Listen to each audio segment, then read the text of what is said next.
আসসালামু আলাইকুম। আমরা সকালবেলা ঘুম থেকে উঠে রেডি হয়ে গিয়েছি। এটা হচ্ছে আমাদের ইস্তাম্বুলে ১ম দিন। আমরা সকাল, সকাল বের হয়েছি নাস্তা করার জন্য। সো আমরা এখানে অর্ডার করেছি আদানা কাবাব পেস্ট্রি, একটা মিন্স পেস্ট্রি অ্যান্ড একটা মিক্সড পেস্ট্রি। আমরা জাস্ট হোটেল থেকে বের হয়ে হাঁটতে, হাঁটতে একটা র‍্যান্ডম খাবারের দোকানে ঢুকে পড়েছি। এটা হচ্ছে আদানা চিজ পেস্ট্রি। এগুলো দেখে আমাদের খুব টেম্পটিং লাগছিল। দ্যাটস ওয়াই আমরা এটা অর্ডার করেছি। And all of them test really good.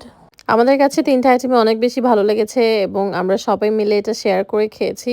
আমরা যে রেস্টুরেন্টে গিয়েছিলাম সেটা হচ্ছে সুলতান আহমেদে। তোমাদের সুবিধার জন্য আমি এখানে নামটা দেখিয়ে দিচ্ছি। তোমরা চাইলে সেখানে গিয়ে ট্রাই করে দেখতে পারো।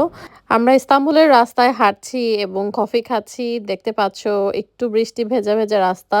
আমরা আজকে বের হয়েছি টপকাপি প্যালেস দেখার উদ্দেশ্যে। এখানে দেখতে পাচ্ছ হায়া সোফিয়া মাথা উঁচু করে দাঁড়িয়ে আছে। আমরা ইস্তাম্বুলের রাস্তায় হাঁটছিলাম আর আশেপাশের প্রত্যেকটা দোকান দেখছিলাম। যাই দেখছিলাম আমরা মুগ্ধ হয়ে যাচ্ছিলাম। আশেপাশের সবকিছু আমাদেরকে এত মুগ্ধ করছিল যা আসলে বলে বোঝানো সম্ভব না। আমরা চাচ্ছিলাম ১ম দিনই আমরা যাতে টপকাপি প্যালেসটা ঘুরতে পারি বিকজ টপকাপি প্যালেস ঘুরতে অনেক সময়ের প্রয়োজন এবং এটা অনেক অনেক বড় একটি প্যালেস। তোমরা যারা টার্কি সম্পর্কে একটু হলেও জানো তারা সুলতান সুলেমান সম্পর্কে জানো। এটা ছিল সুলতান সুলেমানের প্রাসাদ। আমরা যেহেতু গিয়েছিলাম ঈদের ৩য় দিন এবং ঈদের ৩য় দিন এই প্যালেসটি বন্ধ ছিল। এই হচ্ছে সেই বিখ্যাত হায়া সোফিয়া মসজিদ। বর্তমানে মসজিদ হিসেবে পরিচিত এই স্থাপত্যটিকে একসময় গির্জা হিসেবে প্রতিষ্ঠা করা হয়েছিল। প্রতি বছর পৃথিবীর বিভিন্ন দেশ থেকে লক্ষ লক্ষ মানুষ ইস্তাম্বুল ভ্রমণে আসে।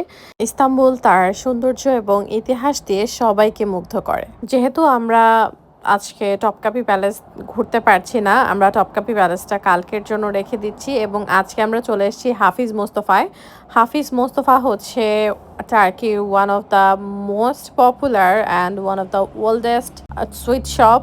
সো আমরা এখানে এসেছি এবং আজকে তোমাদেরকে আমাদের হাফিজ মোস্তফায় গিয়ে কেমন লেগেছে, সেখানকার খাবার কেমন ছিল সবকিছু এই ভিডিওতে দেখাবো। হাফিজ মোস্তফা 1864 এই সুইট শপটি প্রতিষ্ঠিত হয়েছিল 1864 সালে। হাফিজ মোস্তফা অত্যন্ত চমৎকার মিষ্টি বানাতেন। এর পাশাপাশি তিনি ইস্তাম্বুলের একটি মসজিদে স্বেচ্ছাসেবী মুয়াজ্জিনও ছিলেন। এই সুইট শপটি এখন ইউরোপে অনেক বেশি বিখ্যাত এবং এর মধ্যে বিভিন্ন ধরনের মিষ্টি পাওয়া যায়। এর মধ্যে উল্লেখ্য হচ্ছে baklava, Turkish Deloitte, কুনাফা, milk pudding ও কেক, সাথে সালেব, টার্কিশ টি অ্যান্ড কফি তো থাকছেই। আমরা এটা একটা অর্ডার করবো আর এটা একটা অর্ডার করবো আর এটা একটা। এখন আমাদেরকে যে হট ড্রিঙ্কটা সার্ভ করেছে এটা নাম হচ্ছে সালেব। এটা হচ্ছে টার্কির বিখ্যাত একটা হট ড্রিঙ্ক যেটা দুধ দিয়ে বানানো। এখন আস্তে আস্তে আমাদের সবগুলো অর্ডার চলে এসছে। আমরা অর্ডার করেছিলাম কুনাফা, বাকলাভা এবং সালেব। Menu okay? Yeah, all right.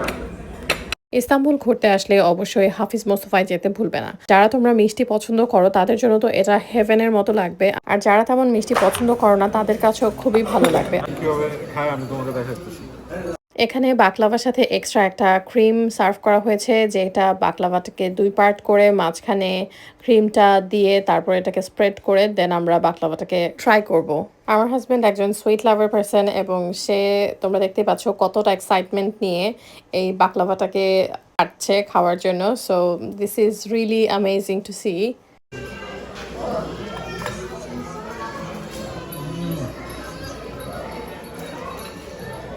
I think তোমাদেরকে আর describe করতে হবে না। You guys can see the expression and the expression is everything, right? আমরা বাংলাদেশ সহ আরও অনেক জায়গায় বাকলাভা খেয়েছি এবং কোনো জায়গার বাকলাভা এই হাফিজ মোস্তফার মতো আমাদের কাছে লাগেনি। মুখে দেওয়ার সাথে সাথে মেল্ট হয়ে যেতেছে। এটা কেমন? অস্থির। সালেব একটা বিখ্যাত টার্কিশ হট ড্রিঙ্ক। সো তোমরা কিন্তু অবশ্যই টার্কিতে গেলে এই সালেবটা ট্রাই করতে ভুলবে না। Lastly we were trying কুনাফা from Hafiz Mostafa. It was really nice. এটা সবচেয়ে কম মজা? না, এটা মজা। আমার তো খুব ভালো লাগছে এটা। And after all that sweet, we had Turkish tea, what they serve after almost every meal. And this was all about this video. So যারা তোমরা এখনো subscribe করনি, subscribe my channel. I'll see you guys in the next video. Till then, bye.